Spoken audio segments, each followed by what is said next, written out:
সম্পদের মালিক ছিল আমার বাবা। আরেকটু যদি আপনি তাকান, আমার বাবাও ওই সম্পদের মালিক ছিল না, আমার দাদা ছিল সম্পদের মালিক। এর নবীর উম্মত, একের পর এক, ধাপের পর ধাপ আমরা সেগুলো অতিক্রম করলাম। কিন্তু চিন্তার বিষয়, এতগুলা সম্পদ আমার দাদার পরে আমার বাবা ভোগ করলো, আমার বাবার সন্তান হিসাবে আমি ভোগ করলাম। কিন্তু ওই সম্পদ আমার বাবাও কবরে নিল না, আমার দাদাও কবরে নিল না। তাহলে বোঝা গেল এই সম্পদ আমিও কবরে নিতে পারবো না।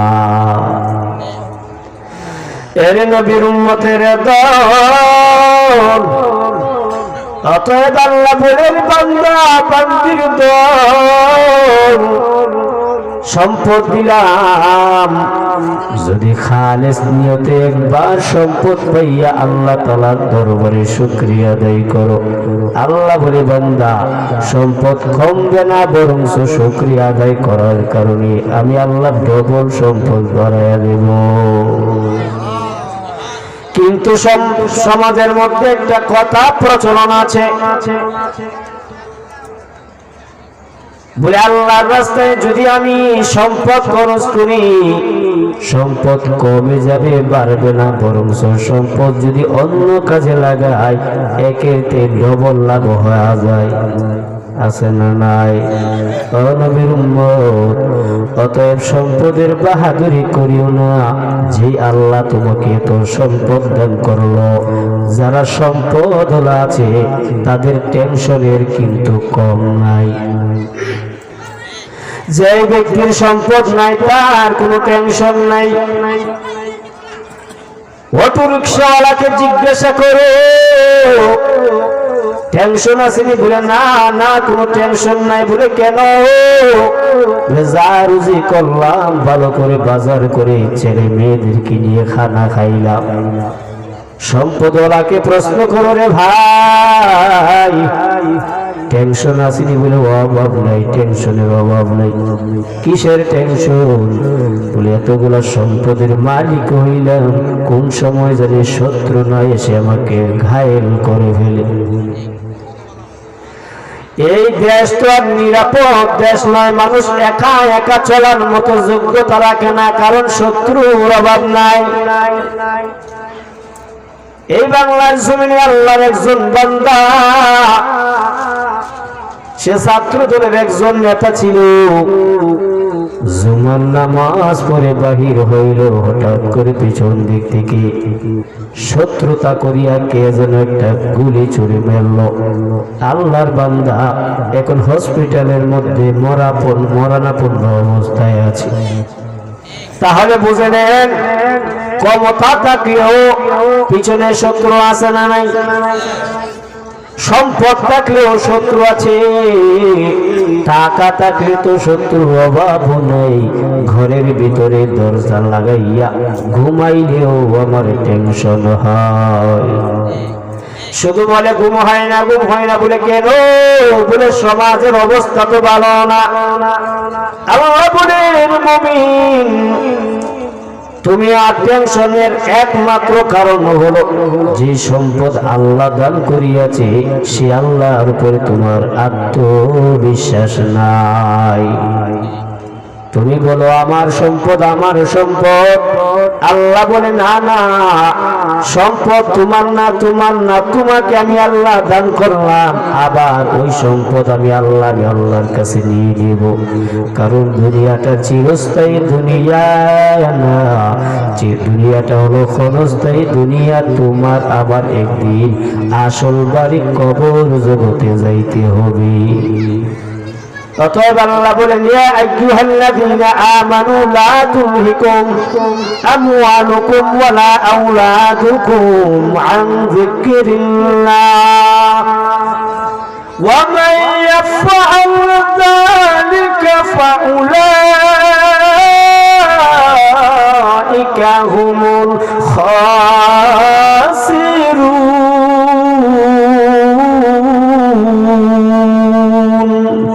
হর गरीन लेके तू तैयार है जो न मांगे उससे तू बेजार है कालाम में जिंदा कुराने हकीम हिकमते उला यज़लस्तु कदीम।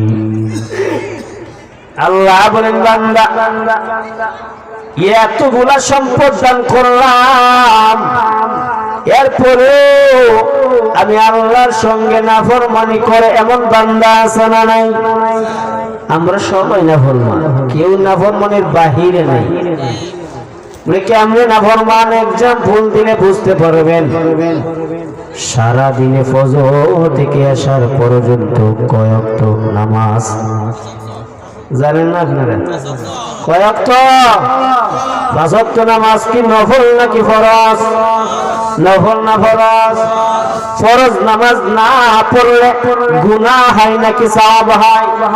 ও নবীর উম্মত, ফরজ নামাজ ছাড়িয়া দিলা, আল্লাহর নাফরমানি করলা, জোহরের নামাজ ছেড়ে দিলা, আল্লাহর নাফরমানি করলা, আসরের নামাজ ছেড়ে দিলা রে মুমিন, আল্লাহর নাফরমানি করলা, মাগরিবের নামাজ ছেড়ে দিলা, আল্লাহর নাফরমানি করলা, এশা নামাজ ছেড়ে দিলা, আল্লাহর নাফরমানি করলা।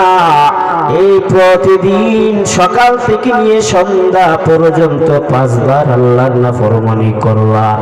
এই নাফরমানিটা শুধু শয়তানে একবার করার কারণে আল্লাহ তাআলার রহমতের দরিয়া থেকে লানত দিয়ে আমার আল্লাহ বাহির করে দিয়েছে।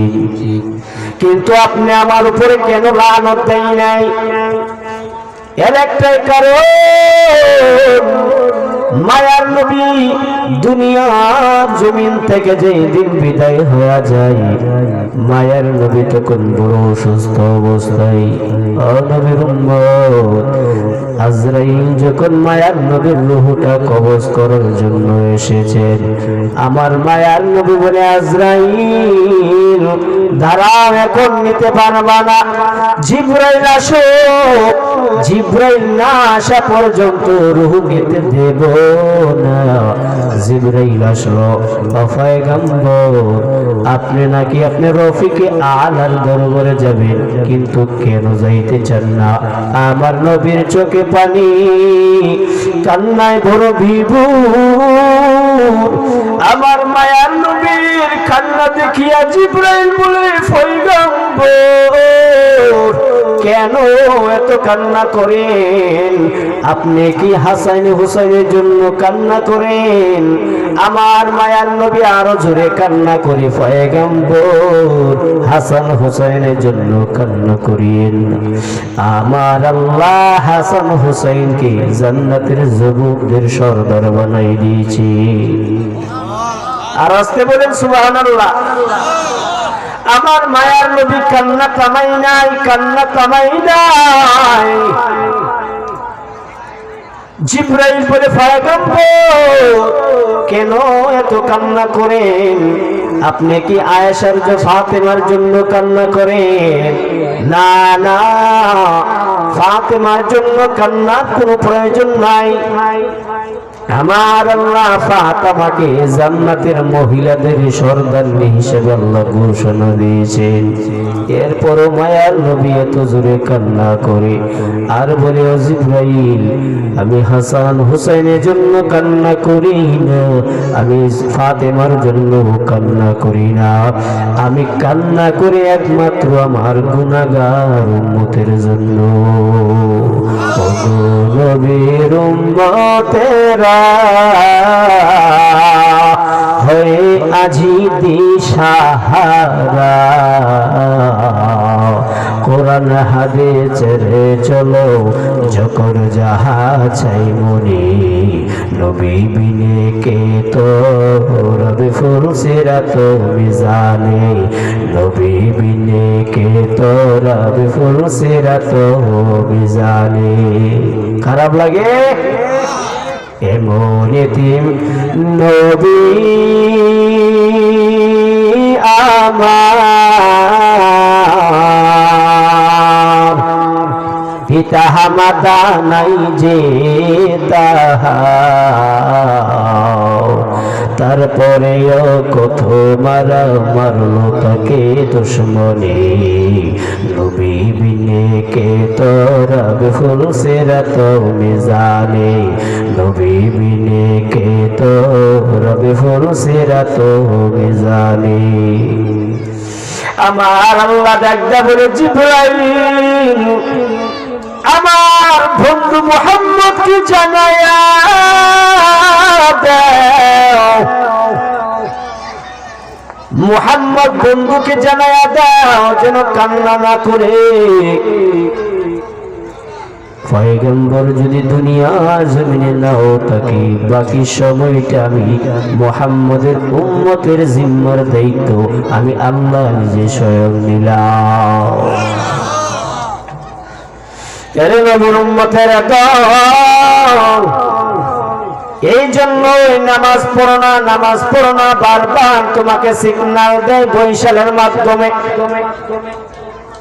মাঝে মাঝে আল্লাহ তাআলা আসমানি গজব দিয়া তোমাকে সিগন্যাল দেয় আয় আয় মসজিদটা খালি পড়ে আছে আয় সেজদা দেয় সেজদা দিতে দেরি করবে আমি আল্লাহ তোর পিছনের সব গুনাহ মাফ করতে একটা সেকেন্ড দেরি করব না ও নবীর উম্মতের দল অতএব দুনিয়ার জন্য আমরা বড় পাগল আমরা দুনিয়ার জন্য কেমন পাগল আমি একটা ক্ষেত কিনলাম 30 লাখ টাকা দিয়া আরেকটা কিনার চিন্তা কোটি কোটি টাকার মালিক হওয়ার চিন্তা কিন্তু যদি কবর জগতের চিন্তা করতো তাহলে মানুষ সব মানুষগুলাই আল্লাহ ওয়ালা হয়ে যাইত এই দুনিয়ার জমিনে যত বড় বড় আল্লাহ ওয়ালারা দেখো কুতুবুল আলম দেখো কেউই দুনিয়ার পাগল ছিল না দুনিয়া ছিল তাদের পাগল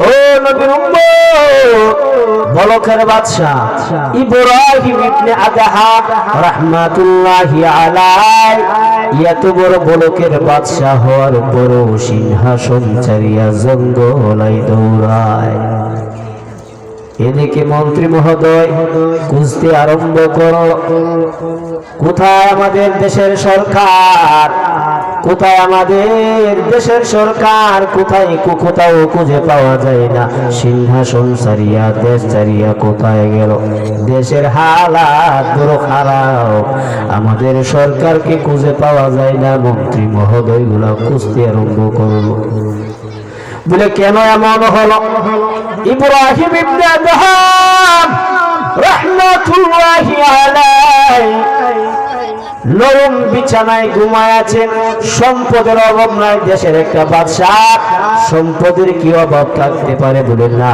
না কোনো অভাব নেই ঘুমের ঘরে যখন নরম নরম বিছানায় ঘুমাইলে ছাদের উপরে আল্লাহর একজন বান্দা জীর্ণ শীর্ণ একজন ব্যক্তি ছাদের উপরে ধপ শব্দ করে ইব্রাহিম ইবনে আদহাম রাহমাতুল্লাহি আলাইহি ঘুম থেকে উঠিয়া যখন ছাদের উপরে যায় যাইয়া দেখে সাদা পরিহিত ব্যক্তি একজন জীর্ণ শীর্ণ একজন আল্লাহর বান্দা ছাদের উপরে দাঁড়ায় আছেন ইব্রাহিম ইবনে আদহাম রাহমাতুল্লাহি আলাইহি ডাকদা বলে কে তুমি এতগুলা সিকিউরিটি গার্ড থাকার সত্ত্বেও আমার ঘরের ছাদের উপরে কেমনে তুমি আসলা কে তুমি বলে আমি একজন অপরিচিত একজন ব্যক্তি কিসের জন্য ওই ছাদের উপরে এসেছো বলে আমার একটা উট হারায় গেছে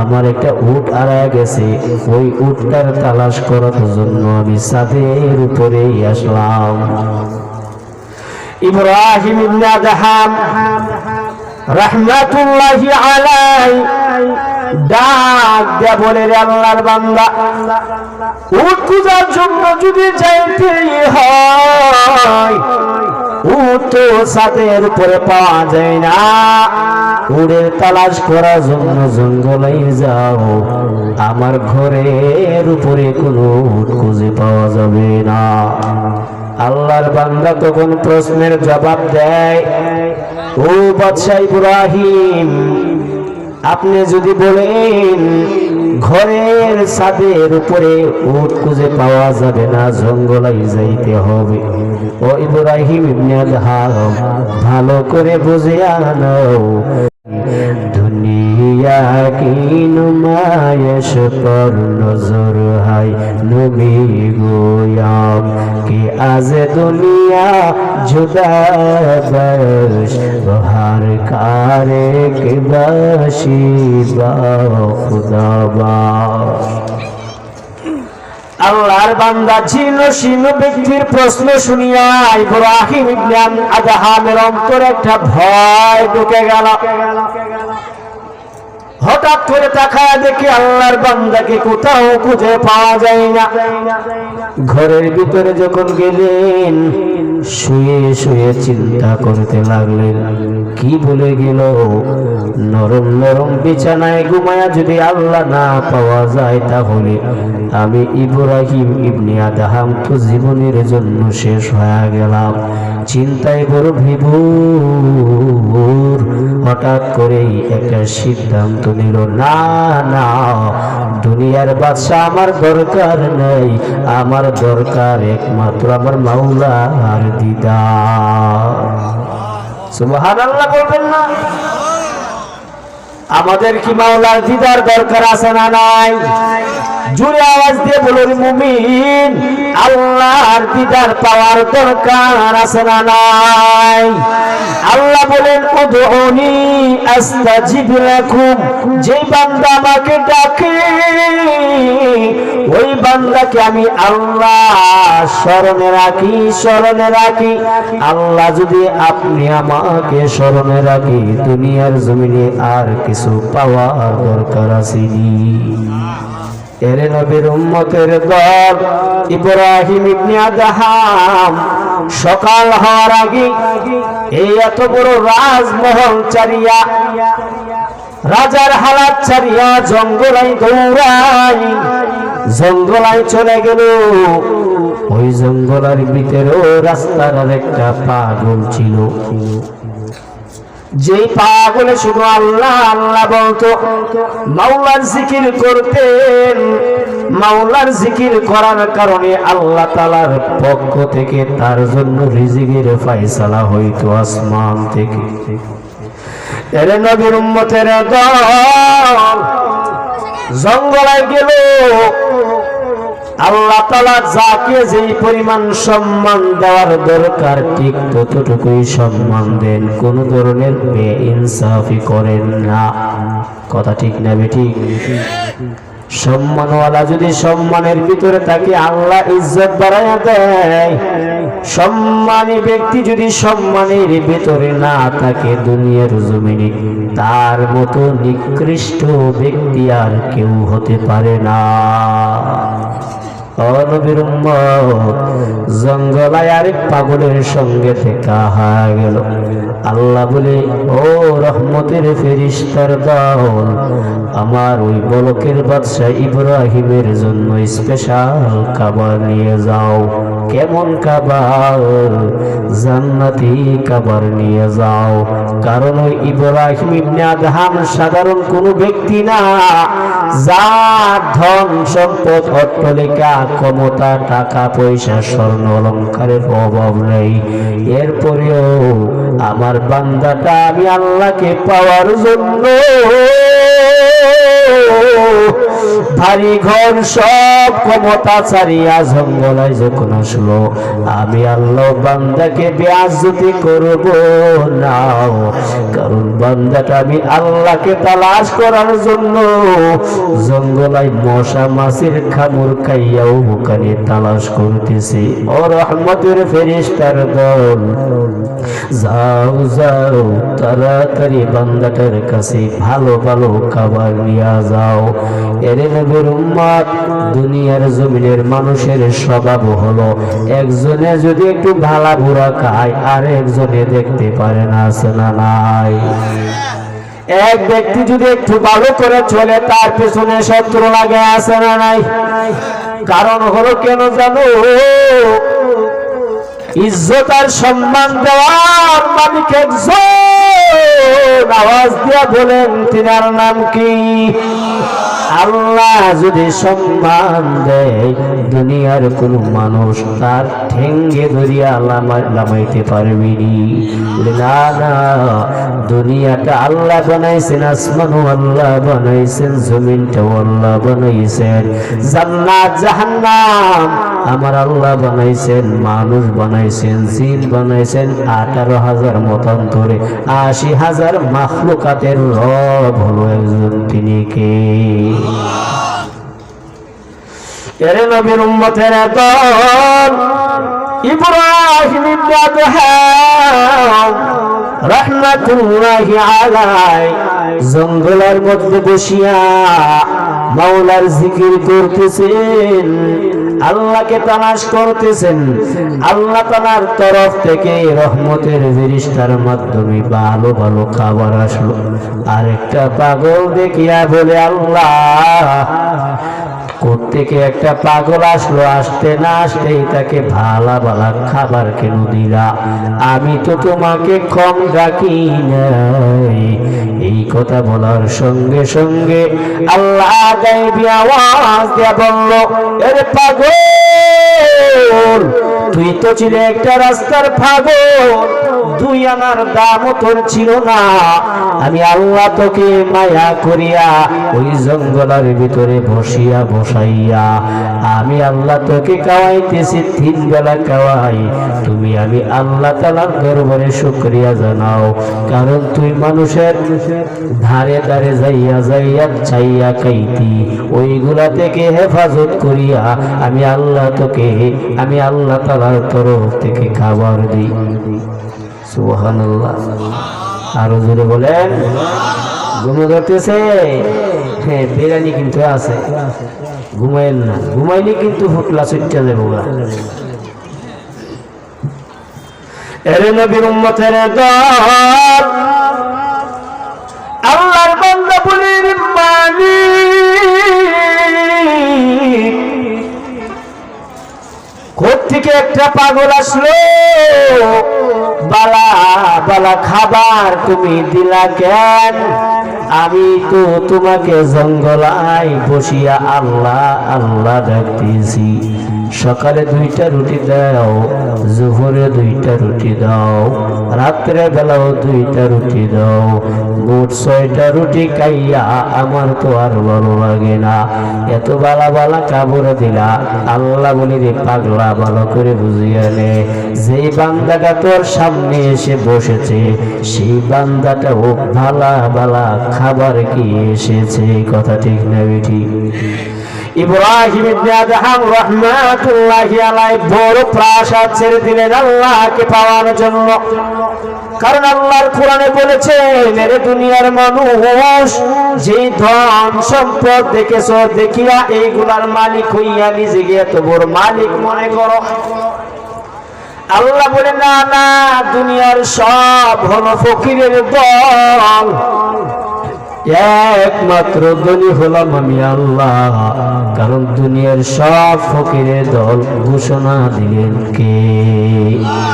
ইয়া আইয়ুহান নাস আনতুমুল ফুকারাউ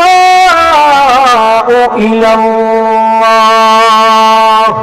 ওয়াল্লাহু হুয়াল গানিয়্যুল হামিদ।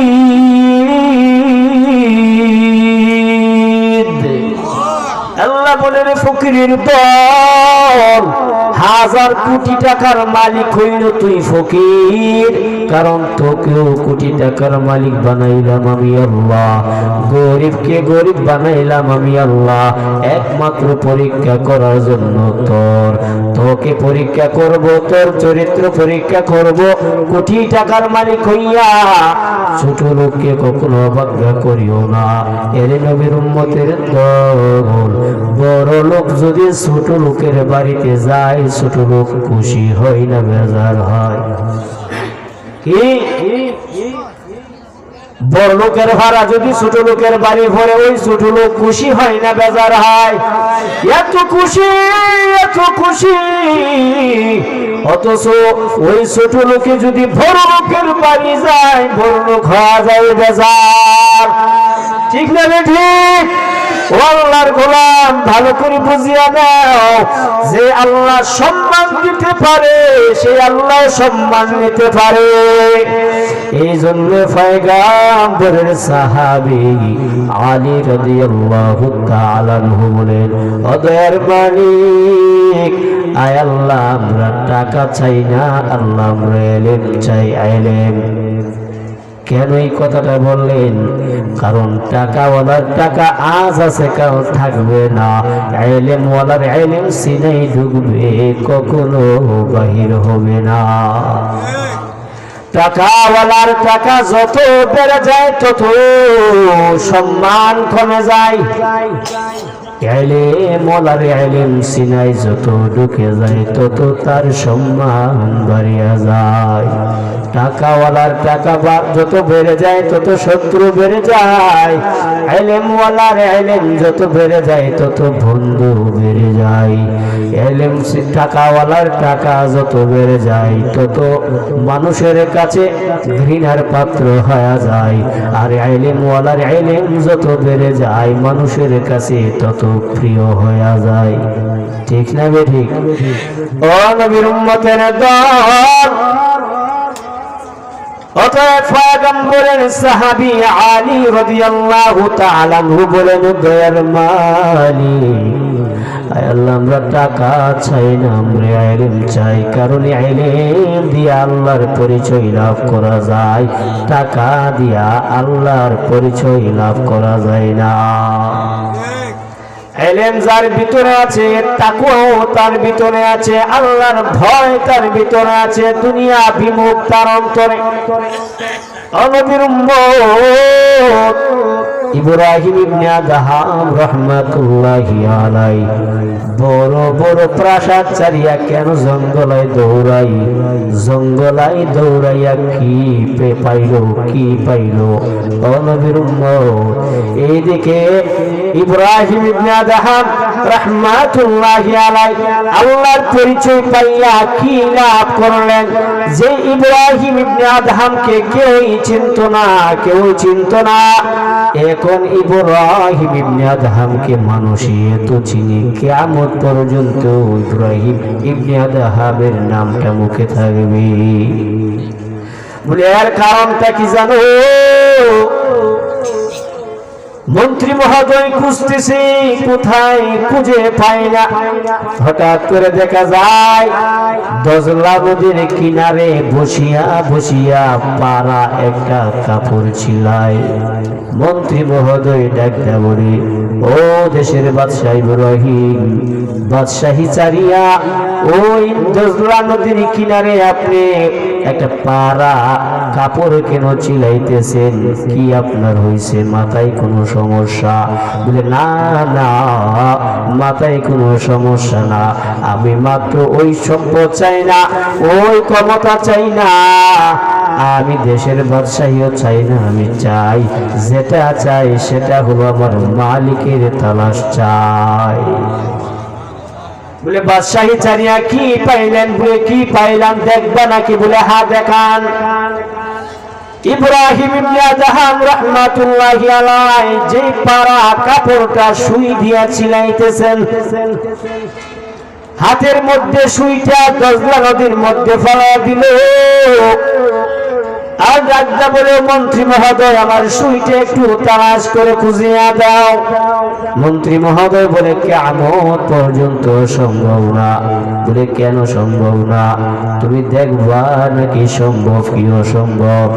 এমনি ইব্রাহিম ইবনে আদহাম রাহমাতুল্লাহি আলাইহি ঢাকা বলে, দজলা নদীর মাছ, আমার সুইটা পড়ে গেল দজলা নদীতে, তাড়াতাড়ি আমার সুইটা ফিরাইয়া দাও।